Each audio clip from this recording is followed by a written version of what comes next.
There's nothing more powerful than looking into somebody's eyes and say, I know what this is because I've been here.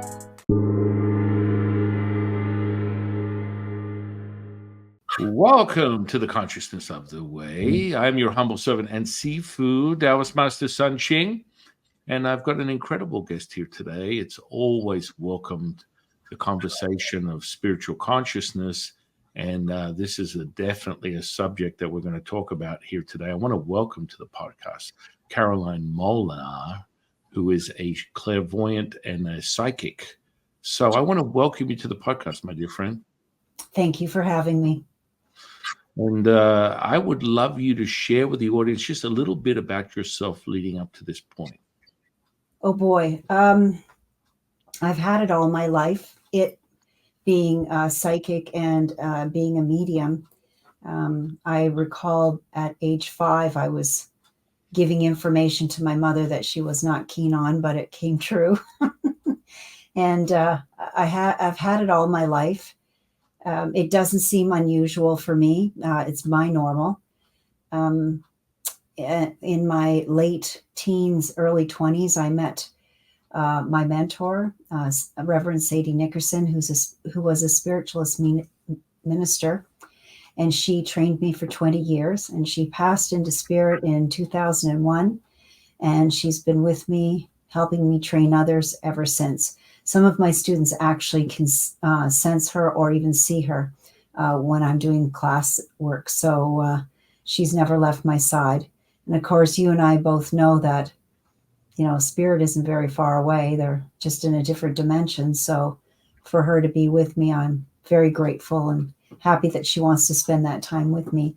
So from that, I was an office administrator. I worked for several vice presidents and kept their itinerary on track. So I have had a very left brain experience up until when everything kind of fell apart. I think it was Spirit's way of saying, okay, Carolyn, you've done enough of that. We want you to get on with your work. So the only thing I could do was to give readings. I did it with Sadie. I practiced with her for 20 years, and I figured time to launch. So I started giving messages and then branched out into teaching both psychic development and mediumship separately. And I've never really looked back. I love it. I think it loves me because I'm still standing.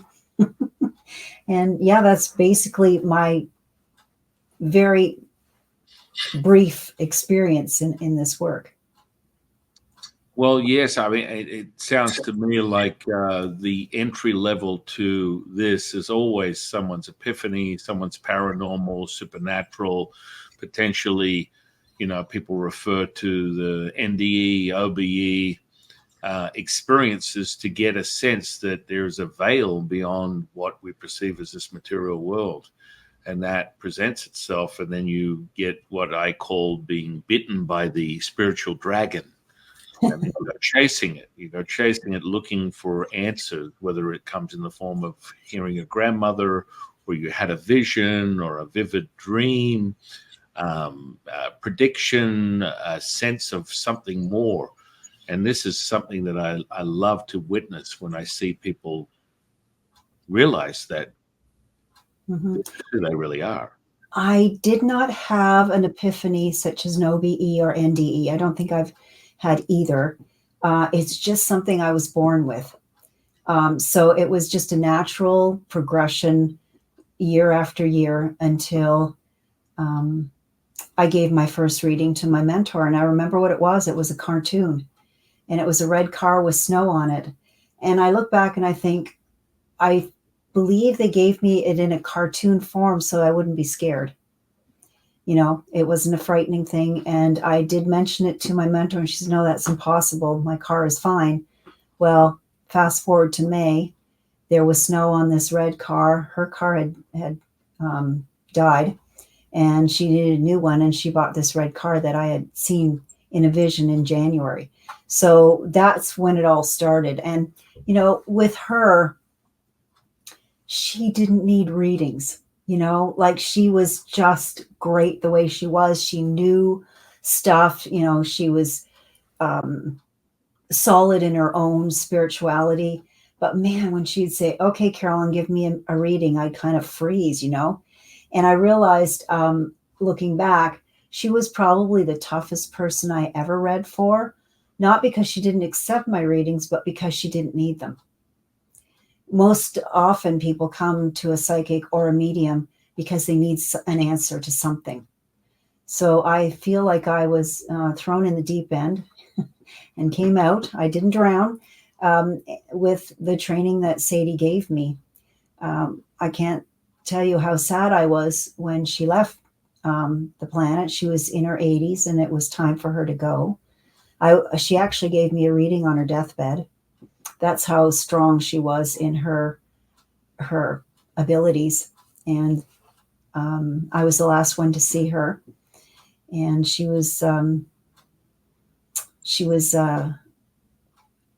with me when I wrote her eulogy. I was asked to do that. And it was 3 pages, double-spaced, typed, no grammar mistakes, nothing, except she forgot to mention something about a relative that I insisted that she, dictate to me. She did. And I remember giving the eulogy at her funeral, and people came up to me later and said, how did you know her so well? She was such a private person. And I'm thinking to myself, oh man, if you only knew. And at her wake, she was standing right beside me and saying, okay, that's so-and-so, and her name is, and I would put out my hand to shake theirs and call them by name. And they're like, ooh, like, what's going on here? I've never met you before. So, Sadie was just like, she walked out of one room and into another. And she's been just still a tremendous mentor to me. I feel so fortunate to have met her. Wow. This is such an incredible presence and expansion that we're experiencing right now. It really is powerful when you are in that presence. For me, myself, the energetic potential is so very rewarding for any Taoist seeker to have that energetic potential and realize it, have the sensory perception, which goes in the same category of developing clairsenses, developing mediumship, channeling. All these things are part of the experience. Mm-hmm. When you get to validate it, and that self-realized knowing from things that are so, but clearly not accessible, and you're able to access the information, it must be so satisfying or even rewarding, or returning you to this whole state of needing nothing at the present moment. Well, here's the thing. I was a very impatient learner, and I wanted it yesterday. And I would rail at my guides. Why don't you give me this information, and why isn't it coming fast enough? And I'm just so frustrated. I'm totally committed. What's going on here? And I came to realize that my development was not on my schedule, but on theirs, and that they knew better what I was able to handle and retain and work from. I've never been frightened by this work because I think that I've been taught by very wise energies. And I know this is one of the things I say to my students: be patient. It's not on your time, it's theirs. So you have to trust what they're giving you and what they're not giving you in order for you to develop. Because one of their biggest things is they've gotten you to this point where you are open. They don't want you to be frightened from it. I had a student, now my classes, I have to say, this particular class is you participate. You're not sitting there listening to your classmates doing their thing. No, if you come to class, you are giving messages. Well, this one gal, she was just sitting there, and I said, it's your turn. It's time. Oh, I can't do it. I can't do it. I said, you've got to try. You're here at class. Well, I've had so much happen to me. I said, you're here in class. Try. Spirit will hold you and allow you to give message. Her messages were amazing, just absolutely amazing. But when we get in front of their work and stop it or try to go faster than is a good idea, we can really get in the way of our own development. So word to the wise, I could have saved myself a lot of energy by just recognizing that this is teamwork. This is just not about me and my desires. Yeah, I would have to agree. Do your teachers guide you on a processes that would be more tailored to the individual, or there's a method that they like to use to help someone awaken or remember that very state? It's very personalized. It's got to do with your chemical makeup, what you're capable of. I've said to my students, you hear somebody say, I see this, I see this, I see this, and all you can do is hear. Don't think that seeing is any better. It's just that you are set up to hear. So use that gift first. They will develop you according to how you are chemically made up. So I have somebody who can, spout off names left, right, and center because they're clairaudient. They can hear the names. Other people, they can give you a stream of consciousness because it's running in their head as a movie. Both are equally as valuable if it touches the person that you're reading for. So work with what you have, and when that is developed, more will come. They also want you to think about your successes, recognize your successes, and the more success you have, the more you will do this work and the more you will learn new ways of doing this work. Yeah, it's like I teach people remote viewing and developing clairsense, but I have many friends that are very well-known remote viewers, and they lean upon more of a system like using the ideograms that are generated from a conscious and unconscious process, the messaging that you're getting from your divine self, which would in turn be, some people may call it spirit. And, they're getting this type of messaging that is very much tailored to you as an individual. Now, personally, I like to develop the energetic potential, and then it becomes more self-evident for the user. And these are just ancient Taoist techniques. I always tell people there are a million ways up the mountain.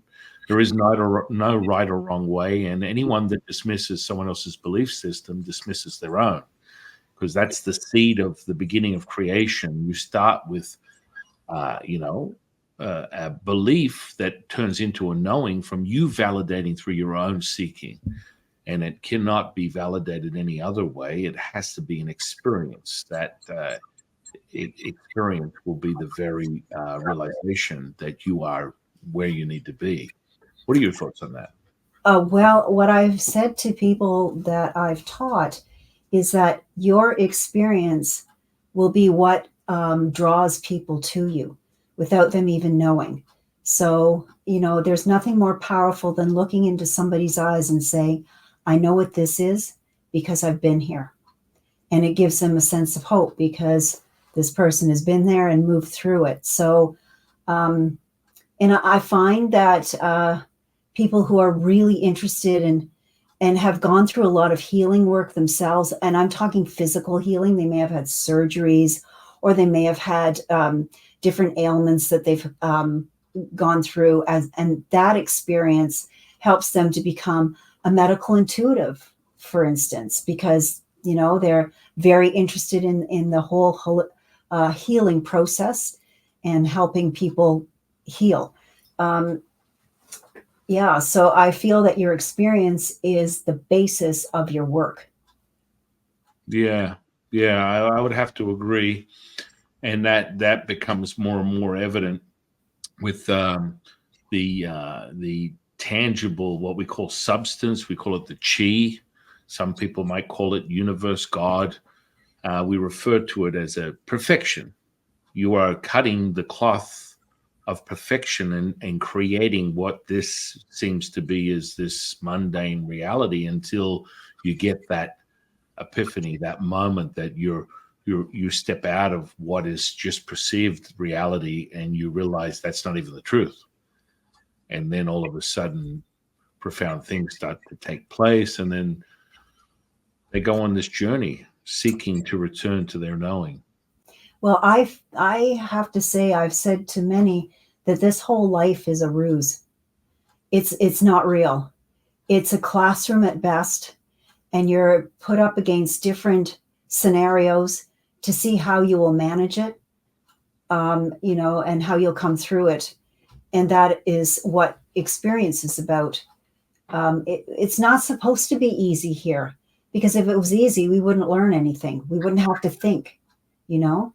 So, you know, they keep wanting me to say this, but I'm always nervous about sounding wrong about it. But I really feel this this is just a ruse, because people look at this face and make some kind of judgment, or whatever, and it's actually not that important than what's coming from the soul, which is not seen. That's the real part of us. So all of this is just camouflage as far as I'm concerned. And as soon as we get to know that the essence of our soul is really what's the most important thing, all of a sudden how we look doesn't matter anymore. Does that Yeah. make sense to you? Oh, no, absolutely. I mean, from a Taoist perspective, you look at everything as a bellows. Everything is contracting and expanding at the same time. Man is not like that. So your identity that you perceive as the reflection of in the mirror that's looking back at you is the very deluded state that distracts you from your own knowing.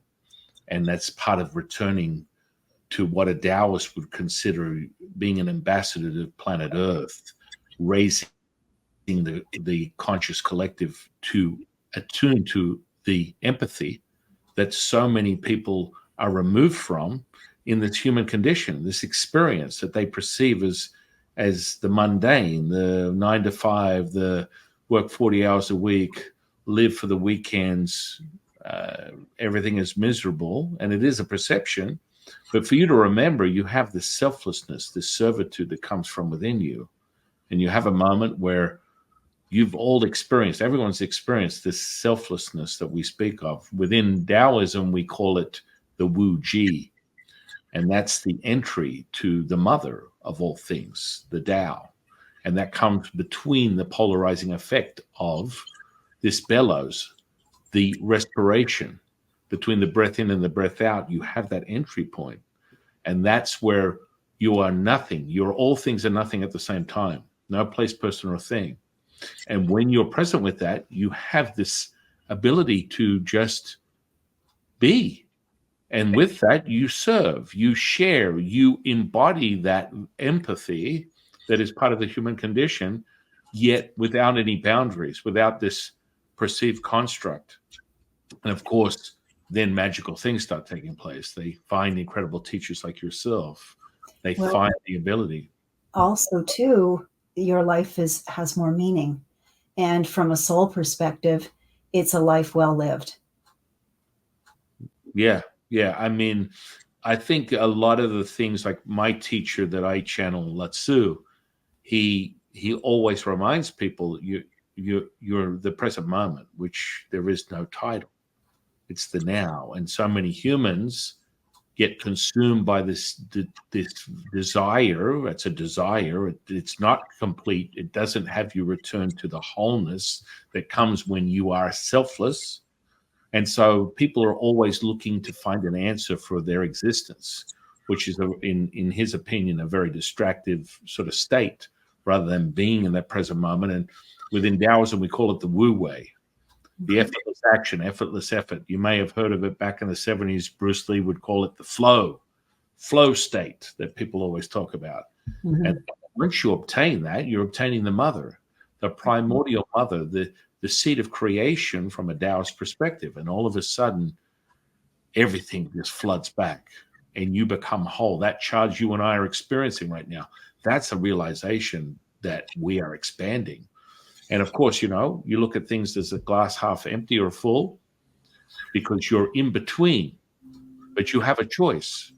And from a Taoist perspective, your lowest is actually your highest. And then all of a sudden, now you start getting into this fluidity and all these incredible gifts. As you said, the clear senses become very, very clear, like clear beyond clear in your ability to tune in and to acquire source information, which would be the highest level of ascension for a Taoist. Mm-hmm. I think our biggest struggle is we tend to focus either into the future or into the past, and if we can just focus in the moment, we can get along better and we can do better. But it's a natural thing for us to do that. And it takes conscious effort to recognize it and work with it and just be. Right, which would bring us back to that polarizing effect, Mm-hmm. The electromagnetic spectrum. That's why within a Taoist seeker's path, the cultivation is so very much an embracing moment of realization that there is potential. And so when you can really create the sensory perception like the development that you have, and you can share it with others, not only your own self-realization, but you can give people this knowing of what they thought was potentially hope.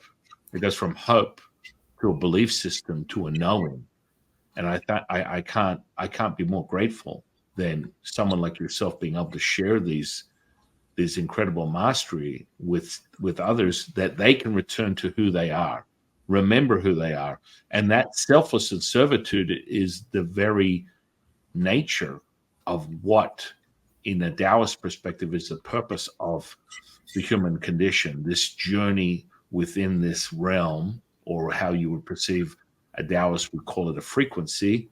And that frequency presents itself this way.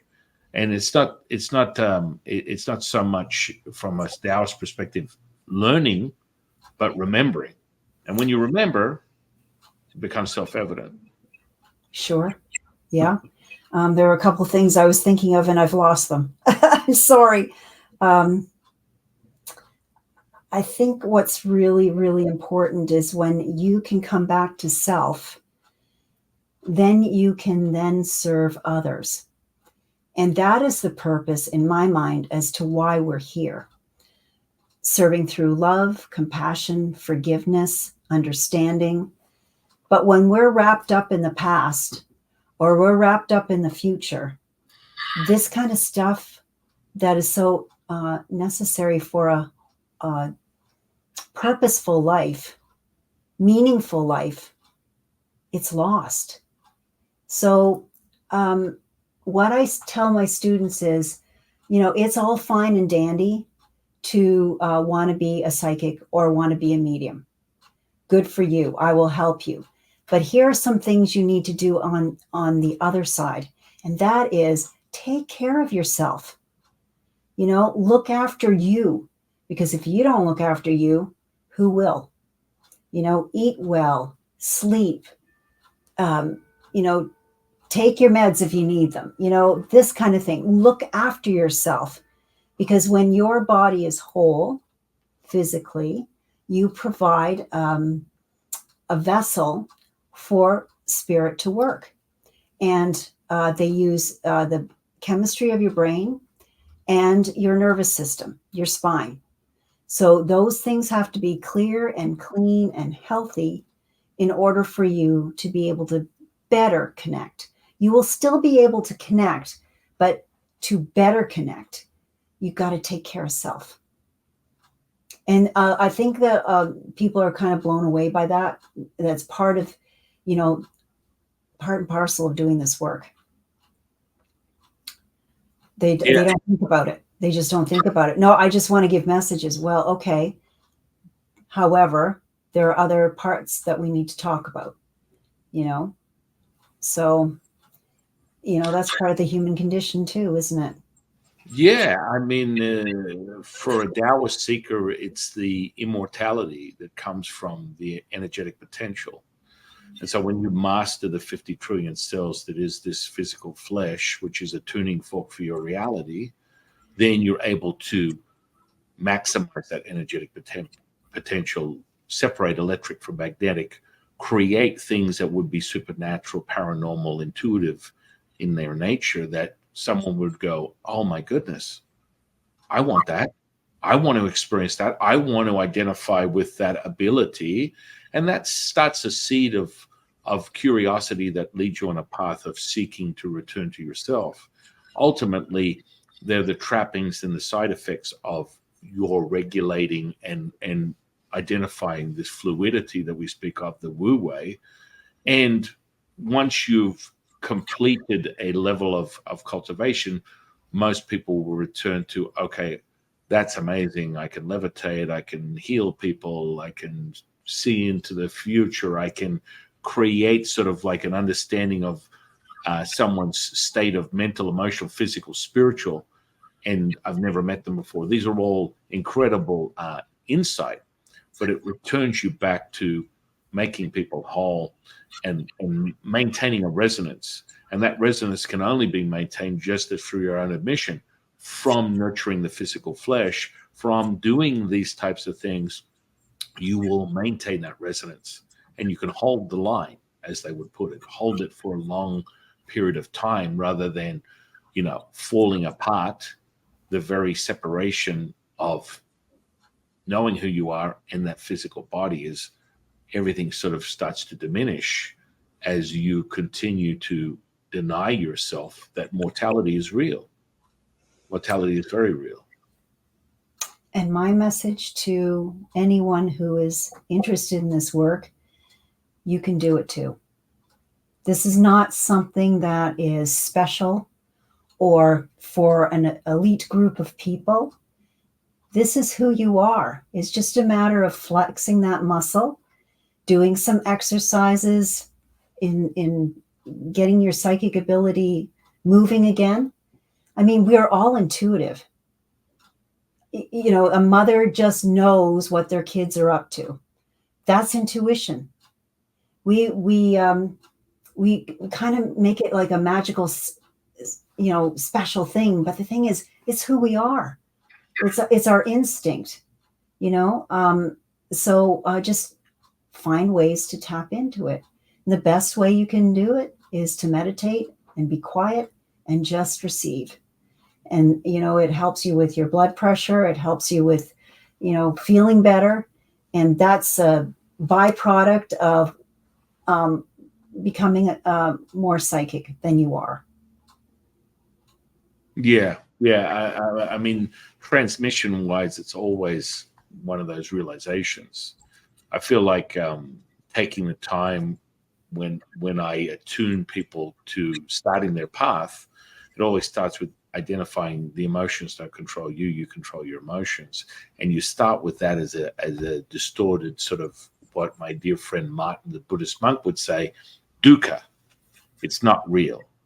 And this is part of the rouge that you were speaking of. It's like, okay, so if this is not the limitation, but just a beginning of something beyond what I've ever perceived before, show me what that is. And I really appreciate when someone like yourself has developed these senses to help people acquire and return to who they are, because that without that, it 30 years ago when I started this journey, people would come to me with potential psychotic episodes that come in a much deeper level that can be distorted or contorted by just your surrounding. And the more validation you get for yourself through your self-realization, through your own experience, then it becomes a knowing and not just a belief system that some people get distracted by. And that's where the energetic potential, in my opinion, is a key element to your own realization. And that's part of, your own development. So when you speak about people being more in themselves, what would you give them advice wise as you're starting someone on their journey would be a little bit more clearer to getting an identification of what is it going on? First, I would think that they should get into some training with a reputable teacher. Listen to your languaging. When you're saying, I hear this and I hear that, well, you're probably leaning towards clairaudience. So listen to what you're saying. Meditate, meditate, meditate. Same time, same place every day. Same time because you're making a date with your guides. Same place, you're building up the energy to make the meditation easier for you. And every day, it's practice. With regard to meditation, always say a prayer of protection before you start and make it up. They don't really like rote prayers. They want you just to talk to them, they being the spirit people that are working with you. I call them spirit guides, actually, when it's psychic. It's not spirit people. They earn the title guide, and that's through millennia of experience and helping others. And then just sit quietly. Sometimes you'll be able to sit for an hour. Another time, it's 5 minutes. Doesn't matter. Whatever it is, but you've done it for the day. Just be with it. You can have a journal by your side, write things down that you experience. And the journal is a wonderful keeper of experience. So when you have those days where you just can't believe what you're doing is real, you can look back on your diary or your journal and say, oh yeah, I remember that. Yeah, that felt really special to me. So there is, with my students, there is, being in class, but there's also in between class, there are things that they need to do for themselves. As I said before, take care of your physical, mental, and emotional states, and meditate. And if there's homework, give it a try and be prepared and ready for the next class. So that's how I do it. I don't say everybody needs to do it that way, but that seems to be working for the students that I see. And also remember, who you are is what you attract. So there are students that are attracted to my style because it's what they want. And other students will be attracted to another teacher because that's what they want. And that's perfectly fine. Go where you're most comfortable. Right. You will get a sense.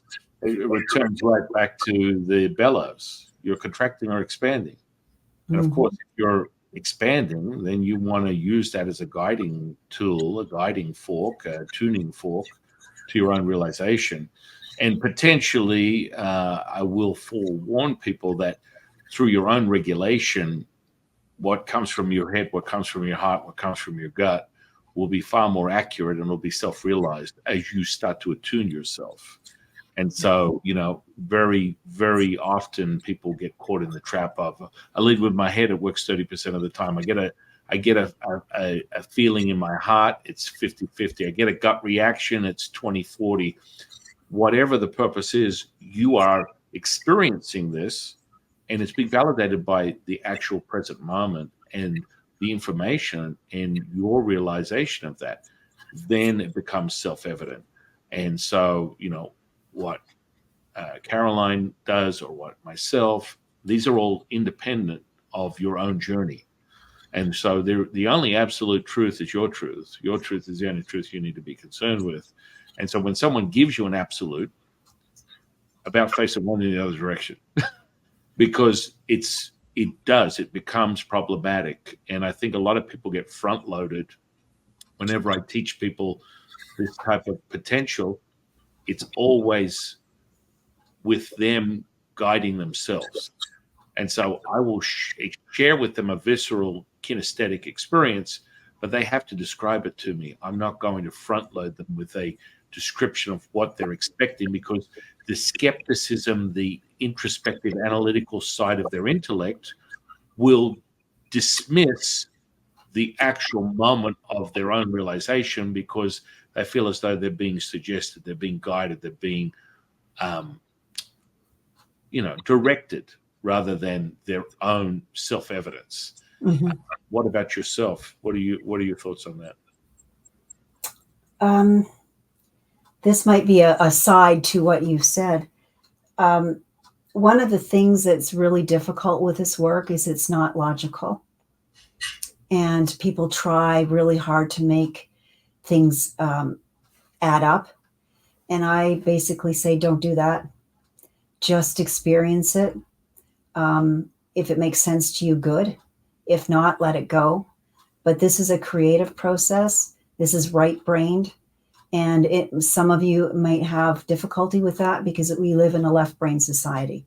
So it's your experience. It's your reaction to that experience that is most important. Yeah, it really is. And it starts to add up. It starts to you start to become whole. That means that you're not being drawn from the material, and then you get this sensation, which there's a very big difference between a sensation and a feeling. The sensation is pulling you from your path, and the feeling becomes the knowing that you create yourself through your own realization. Mm-hmm. And so I feel we're very much on a similar path of returning people to their understanding of this, and that it's always exciting when you start off with being able to materialize information that would necessarily be unobtainable by anybody, and that's your self-realization. I normally do what I call black op psychic readings, where I just do drive-bys, and I'll come across someone and say, "Would you like a reading?" And they're always like, "Sure, yeah, whatever." And how the construct of how a Taoist reads energetic potential is just reading the 9 energy centers, and from those energy centers you have an emotion and a virtue, and all that information is stored in that energy center. So you're able to just read it like a menu. And so I always start from the bottom, because within Taoism, we call these dantians, which are energy fields. And so someone would call it a transpersonal point, which is the first energy center, then a root, what they call the root chakra within a Hindu yogi practice. I just call it the second energy center, but dantian. And then by the time I get to the sexual energy, people are like, okay, we can stop now.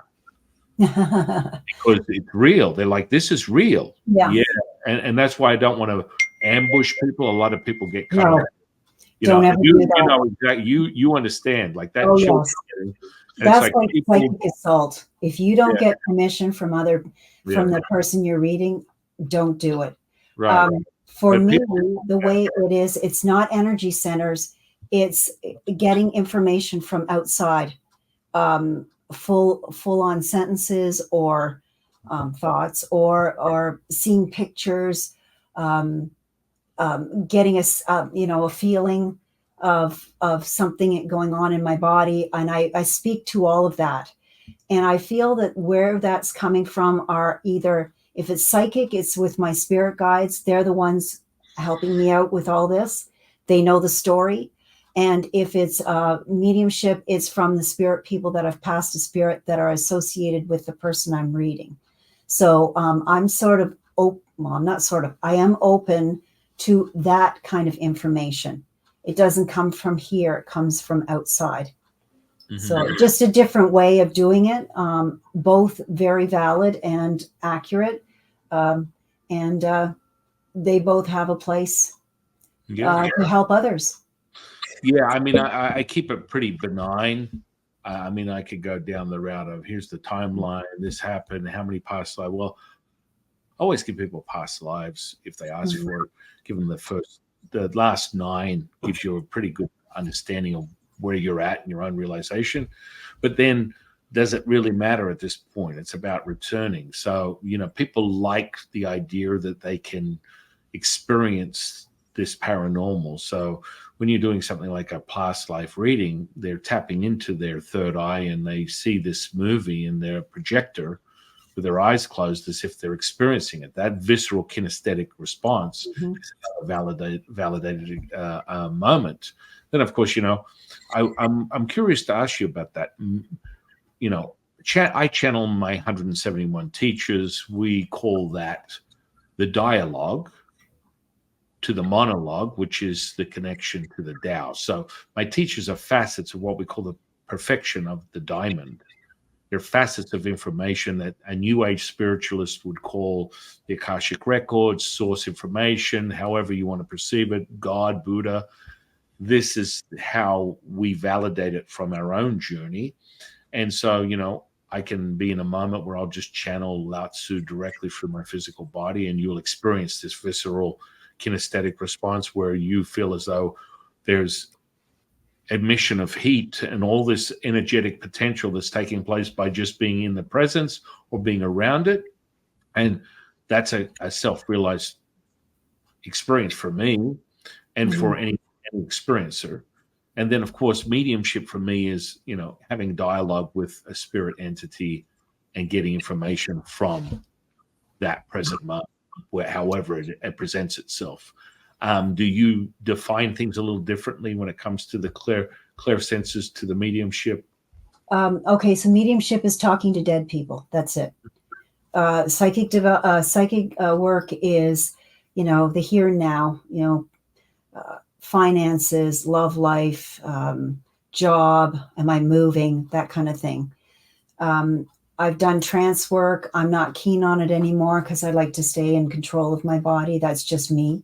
It was a great experience. Most of the time people look at me and they say, you do what? You look like a soccer mom. And that's exactly what I want to be, so that I feel I'm more approachable. So nothing really changes with me. It's more like I might be sitting there doing this, listening, or seeing something in my head. I might pause, but then I'll just give the information. So, and that was a long time coming, because that took practice to get to a point where you just kind of sit there and you just wait for the information. I'm just trying to see if there's anything else I could add to that. I don't know. I just try to, I have this, keep it simple, sweetie. That's what I say to myself. And with past lives, I don't dive into it too much. One, because I haven't been trained. And two, I'm an evidential psychic medium. I need evidence that this is apparent. And the only way for me with past lives is if something from the past life is also in this life. It's an influencer. Like, for example, I said to this one gal, I feel like you were a soldier that used to goose step, like the legs come up. And I said, I feel like you were shot and killed. And this was a past life. And she said, that's really funny. She said, when I used to be little, I used to goose step all over the place. And I do have a mark on my shin, like it's a mole. Moles tend to show what happened from past lives. And it's the size of a bullet hole. I didn't know any of that. So I thought, okay, that's validation for me that it was worth it for me to tap into a past life, because they could validate it. It made sense to them. They could use that information. But it's mostly in this lifetime that I focus. And I love it when I do mediumship and they say, you really need to go to the dentist. You've got a problem on the tooth, down below. And they're saying, I just didn't. You get to the dentist, that kind of thing. I want to get down to the nitty gritty so that when they come away from the message, they think, okay, this could very much be real. How does she know about my tooth? Well, I don't.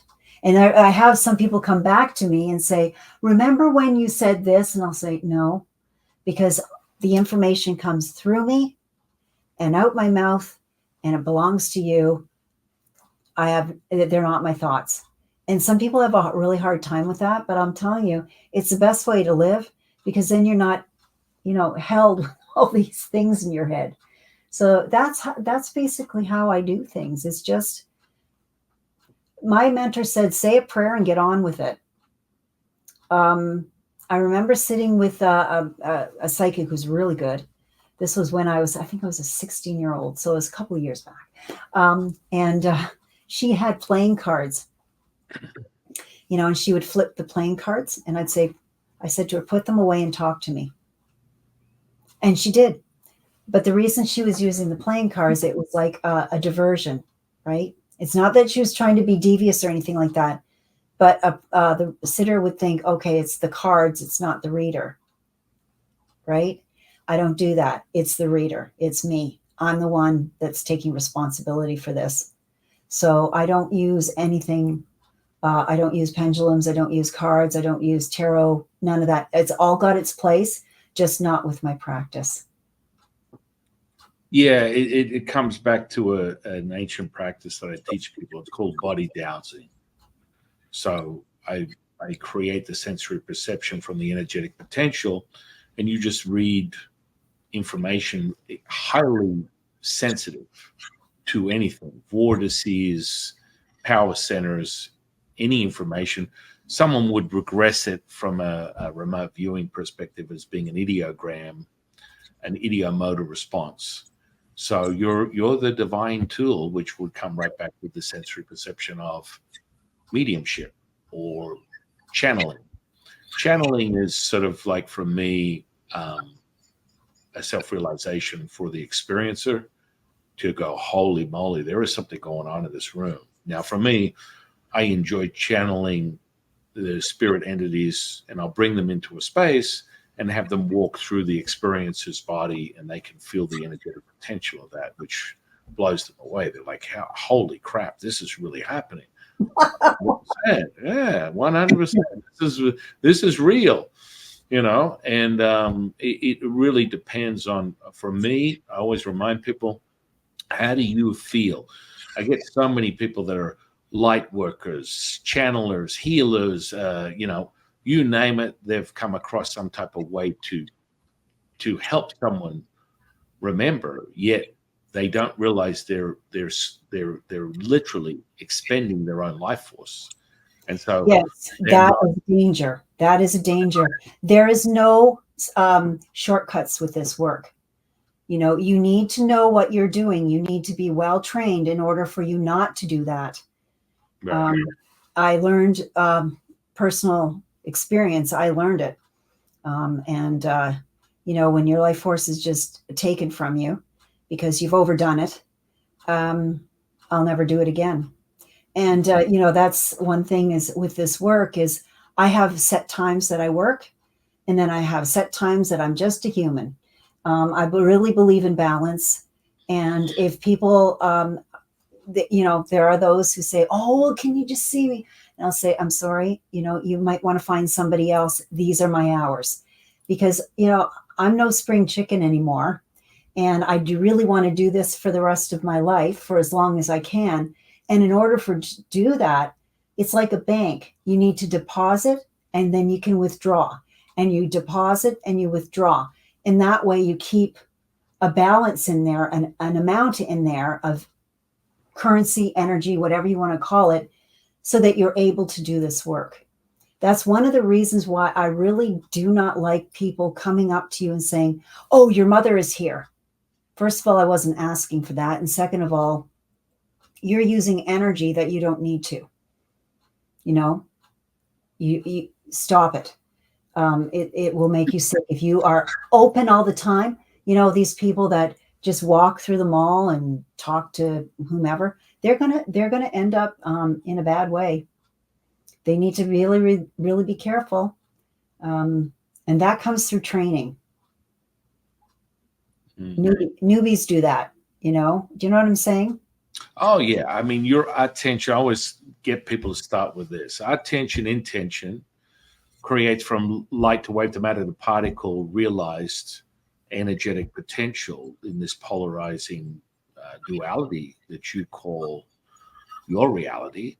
And so this generates what we call energy. Your perceived reality is all energy created from what we call perfection, the mother. And so this is all distorted to its own energetic potential. The energy then creates a vibration. The vibration creates a frequency, and you have to meet that frequency with a resonance. And when that resonance is met, it will be yours, or yes, it will. So for a lot of the manifestor teachers, manifestation, that's a big thing these days. They tend to lure people with this potential. Now, from a Taoist seeker perspective, the immortality is such a huge key to expanding your life force within this reality. So as you come in from a Taoist perspective, you have constitution. So the constitution is, I represented in an example of a metaphor. It's a battery. You have a battery. Within your constitution is your hereditary disposition, your genetic expression, all these things that make up the physical flesh. Now, I've never seen anyone in 30 years with a 100% battery pack when you come into this reality, when you come into this world, when you identify this flesh, but normally 80% or a little bit less. And so what happens with the energetic potential is, as a Taoist seeker, I will teach you how to take that battery to 100%, from 100% to 1,000%, from 1,000% to 9,000%, being relevant to the most powerful number for a Taoist is 9. And then you then start to maestro the energetic potential you have, yet there's a clear path to the Wu Ji, which is the mother. So you never, ever, ever source this energy. You are tapping into the mother, which is abundant, timeless, endless, limitless, infinite. And that's part of the distraction, because a lot of people get caught up in this physical body. And so, as you said, the trappings and the very misdirection is when you first start on your path. I'm an energy healer. I'm a massage therapist. I'm a this, I'm a that. And you pour your attention, intention to creating this. So you're literally drawing from your life force through every engaged moment. And that's why I always ask people, the first thing I ask someone whenever they want to start on the path, they come to me, it's like, how do you feel at the end of your day? And they're like, I feel exhausted. I'm like, well, there you go. I can literally be in the present moment for days on end, never ending. Now that is a mastery that you must acquire. I've had podcasts literally that I've experienced and been more energized. 7.5 hours is the longest podcast I ever had, and it's just the present moment. And to the testament of one of my friends, Tom Campbell, who is a teacher of out of body stuff. He's an ex-physicist, but he's been teaching astral projection for probably 60 years. And he's a spring chicken. He's only 80 years young. Just got out into the real world. And he and I will have conversations for hours and not take a breath, not take a pause. Or furthermore, when he goes in speaking engagements, he'll stand at a podium for hours on end. And people are like, do you need a break? Do you need to sit down? He goes, it's good to be me. I'm energized. I feel fantastic. And really, that's another distraction. I would love you to speak on this, because you mentioned the physical body.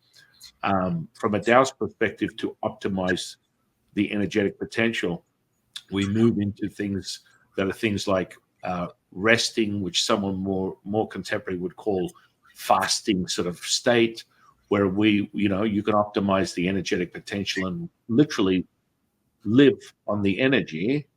And so for a Taoist speaker's optimization would be a meal every second day. What is the path that you normally take to nourish the physical body? Eat as healthily as you can.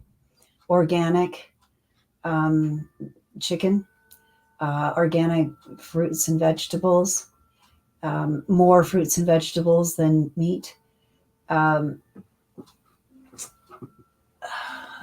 Sleep. I know our society does not put a lot of value on it, but it really is where the body heals from the day. Watch your attitude. That's the mental and emotional states. That's really important. Have some me time. That's really important because that's also mental and emotional. I try not to make it too complicated because if it becomes complicated, it's hard to follow and people you kind of drop off. So that's basically what I say, and it's what I do. I don't feel like I can teach something without doing it myself. So yeah, lots of water. Water's an amplifier for this work, and the more you have in your body, the better you're able to perceive the messages coming through. It's basically, if you want to do this work, take care of yourself. That's equally as important to anything else. And our body houses our energy, and without it, we just can't exist. So take care of it. Yeah, yeah. The frequency, and the mental emotional potential is where people get really caught up in. It's like the old expression, I'm pouring my heart and soul into my work. Now you literally are pouring your heart and soul into your work, and it becomes evident because they are exhausted. And more often, probably the worst case scenario for me that I've ever seen is massage therapists. They literally always end up crippled by their, surrendering to helping people, yet they're the ones that end up embodying the all the complications, all the things that they're helping people fix. See, they're not taking care of themselves. It's Exactly. heal thyself. That's my main expression when it comes to healers. Take care of yourself first so you'll be able to take care of others effectively. Mm-hmm. Yeah, I mean the duality is pretty much, as long as you're being subject to the emotional state, you are suggestible, which puts you in a problematic sort of series of events because that emotion will then conduct and create and materialize a manifestation of a physical ailment. And so regulating, just to your point, just briefly earlier, the mental emotional state, taking your me time, giving yourself the ability to reset. And the more you master the energetics, I will return people to that, then you can start moving things around like icons on a screen. So when my clairsenses first turned on, how I perceive reality is, have you ever seen the movie Predator? No, God. Okay. Oh, here's something about these movies. They will be in my head, and they will be used as part of the message work. So I have to be very careful what I see, like horror movies or scary stuff. No, Yeah. no, thank Well, you. well, that was used as a great tuning fork for me, and basically, how I see everything is a thermogenic experience where I can see all the auras, the energies, the information. And at first, I had equivalent to what someone would perceive within a spiritual journey in 2024 as what they call a dark night of the soul. So I literally experienced every thought, every feeling, every emotion for 5 days straight. By the third day, I was literally contemplating suicide because it was just too much for me. By the time I came out the other side, what someone might call a spiritual breaking, an awakening, however you want to perceive it, these senses were so amplified that I could just tune my attention, intention, and receive information and see it clearly. That's part of the journey. Now, as you acquire that skill set, you sort of tune it to your own, however you perceive or what information you want. I don't get into the semantics of things, quite frankly. I just look at healings.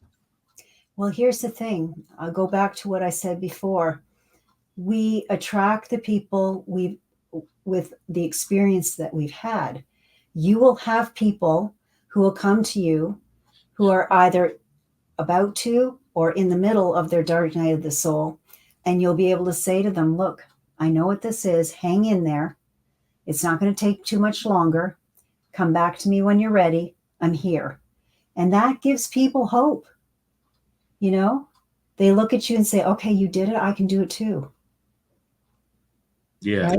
I would agree that, that experience, it was a really interesting thing because up until that point, I never experienced any sort of like an unstable mental or emotional state, but it revealed my reincarnation of my internal immortal self. And so that became sort of the catalyst to my Taoist seeking and then teaching people to remember themselves. And so, it's always a value point. But quite frankly, I can have literally a decade. At one point, part of my own training as a priest, there were certain, rituals that come with the lineages that I'm ordained in. I'm ordained a 66 generation holder in one lineage, 126 generation holder in another. So there's all these ancient rituals, these Taoist rituals that are thousands and thousands of years old that are handed down from generation to generation. Now, these can be very valuable to individual seekers. So you get to a certain point where you return to whole, that you can be masterful, just like the compression of coal into a diamond. That in of itself, subject to this space, creates perfection. And so all of a sudden, as you mentioned with your own admission, all of a sudden now it's instantaneous, the access to information, as it should be, because it's the now moment. And so there are developmental skills. But, back in the 30 years ago when I first started, it would be, people would come to me with this, and there would be levels of exorcisms, which is part of my training. Now, these people were being told they're insane. They're being told that what people need to understand is you are setting your table, just as you said. If you want to call wolf, or you want to create whatever it is that you are attuning yourself to, it will materialize. Now, I can go 10, 20 years without seeing a single thing that would be a lower frequency. It depends on the individual's creation and what they're attuning to, what they create around themselves by their attention intention coming from however they've brought themselves into this reality. But quite frankly, I've never seen it as anything more than how it presents itself, rather than, oh, this is something I'm looking for. This is something that I really want or desire. Now, I've had students that want to pursue that type of like training.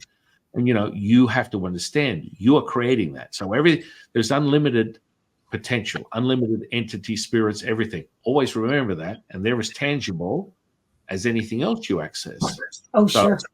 That creation is of your doing. So be mindful. I wouldn't say be fearful, but be mindful that you are creating your reality, and you are that mimicking effect. So, perhaps process the idea of why this is necessary for you, why you need to find these things. What is it doing for your own journey?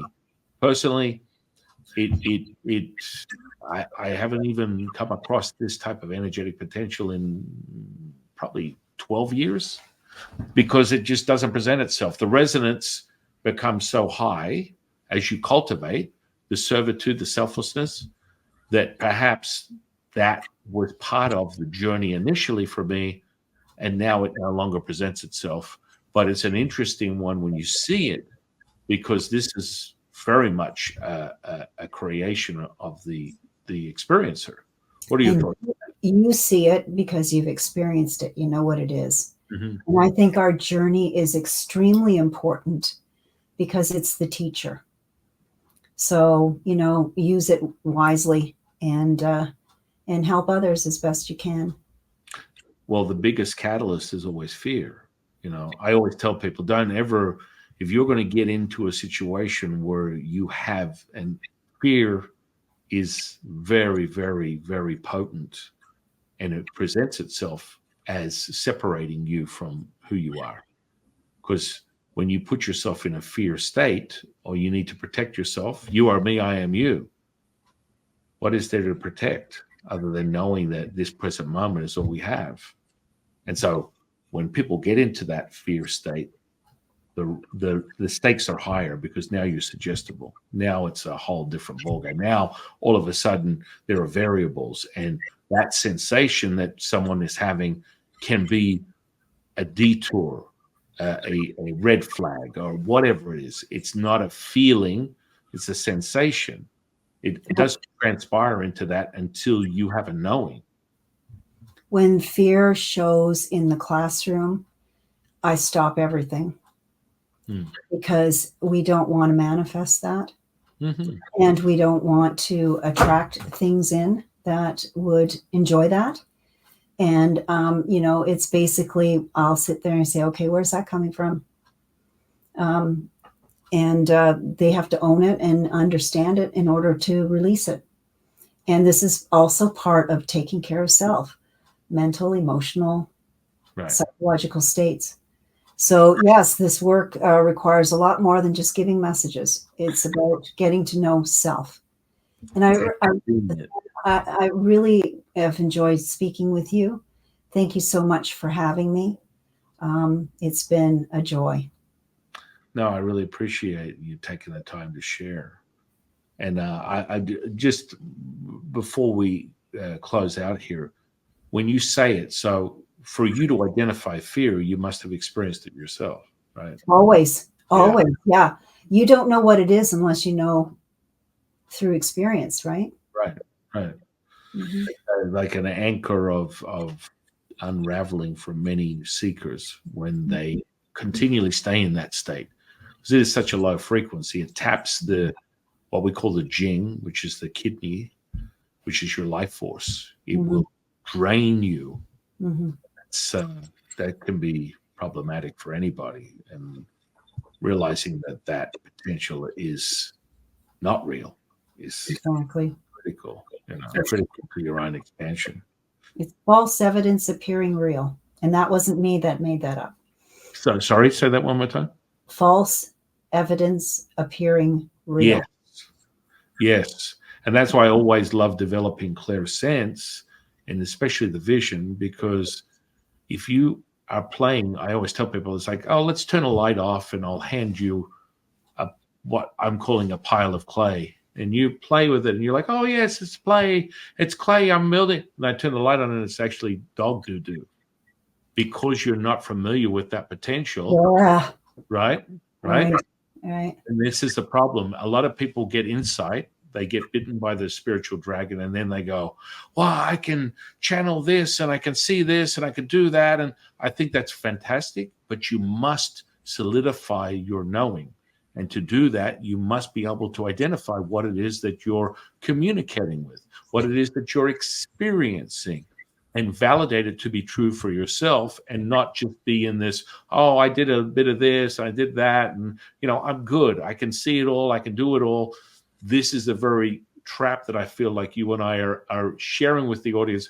Listen, guys. Don't do it. Yeah, don't. I say to my students, you'll never arrive. You'll never arrive in this lifetime. Just keep doing the work. Don't give up. Yeah. As soon as you think you've arrived, something will happen to put you back on your path. And I'm not trying to scare anybody. That's not the idea. Just know you've never arrived. Do you know what I'm saying? Oh, yeah. We call it the student is the teacher is the student. Forever seeking the knowing. And that knowing is the present moment. And the more you embody it, the more you create the fluidity. And then all bets are off, because everything is an expansive moment. You will know it. There's no in-betweens. If you're in your head, you're thinking, you're not knowing. If you're knowing, you are feeling this very moment. And it'll either contract or expand. And that's the simplicity of what we speak of. I'm going to put all your social media under this incredible conversation. Thank you. Where would you like people to find you? Do you offer one-on-one situations, classes? Please share with the audience. I want all my students, disciples, 126 subscribers, everyone to come out and experience. That's very kind, very generous of you. Thank you. I'm simply at Carolyn Molnar, Carolyn, just like my name, Molnar, MOLNAR.com. And you go noodle around the website. There's lots to see. There's blogs. There's a contact page. There's consultation page. Find out a little bit about myself before you commit. I think that's really important. I also have a newsletter if you want to sign up there. And I'm also on LinkedIn. And I think that's it. Oh, fantastic. In closing, what is your definition of spiritual consciousness? Wow. All I can think is be you. Be you, like your essence, you. Mm-hmm. That's beautiful. I've had hundreds of conversations like this, and they're never the same. The answer is never the same, as it shouldn't be, because your present moment is not my present moment. But knowing that you're whole, you will know. There is no in between. Nope. And in closing, I want to thank you, my dear friend, for this conversation today. I really appreciate you taking the time out. Thank you. I want to thank the universe for bringing you into my life. I want to thank the audience for sharing their time with us today. I am your humble servant and seafood Taoist Master San Qing, and I'll see you on the next one, guys.